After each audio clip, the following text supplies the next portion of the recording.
এবার সবাইকে চমকে দিতে আসছে এসভিএ প্রোডাকশন হাউজের নতুন ধারাবাহিক স্টার জলসার পর্দায়। বর্তমান সময়ের সবচেয়ে জনপ্রিয় প্রোডাকশন হাউস এসভিএফ, কারণ এই প্রোডাকশন হাউজের ধারাবাহিকের প্রেজেন্টেশন, কাস্টিং সবকিছুই খুবই দুর্দান্ত। ধারাবাহিকের গল্পে থাকে না কোনো বোরিংনেস, খুব দ্রুত এগিয়ে নিয়ে যায় ধারাবাহিকের গল্প।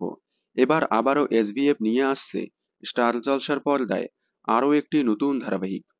বর্তমানে এসভিএফ প্রোডাকশন হাউজের আন্ডারে চলছে অনুরাগের ছোঁয়া এবং তুমি আশেপাশে থাকলে। খুব শীঘ্রই বন্ধ হয়ে যাবে তুমি আশেপাশে থাকলে ধারাবাহিকটি। তুমি আশেপাশে থাকলে বন্ধ করে এসভিএফ নিয়ে আসছে আরও একটি নতুন ধারাবাহিক। এছাড়াও এসভিএফ প্রোডাকশন হাউজের আরও একটি নতুন ধারাবাহিক আসছে সান বাংলার পর্দায়, যেখানে প্রধান চরিত্রে দেখা যাবে জনপ্রিয় অভিনেতা সৌরজিৎ ব্যানার্জি এবং জনপ্রিয় অভিনেত্রী শ্রীমা ভট্টাচার্যকে। ধারাবাহিকটির নাম বসু পরিবার।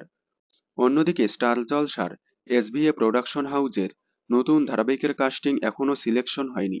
খুব শীঘ্রই কাস্টিং সিলেকশন হয়ে গেলেই প্রোমো আসবে এই নতুন ধারাবাহিকের। আপনারা এসভিএফ এর নতুন ধারাবাহিকে প্রধান চরিত্রে কাদেরকে দেখতে চান কমেন্টে জানাবেন। বিনোদন জগতের সকল আপডেট সবার আগে পেতে চ্যানেলটি সাবস্ক্রাইব করে পাশে থাকা বেল আইকনে ক্লিক করে রাখুন। ধন্যবাদ।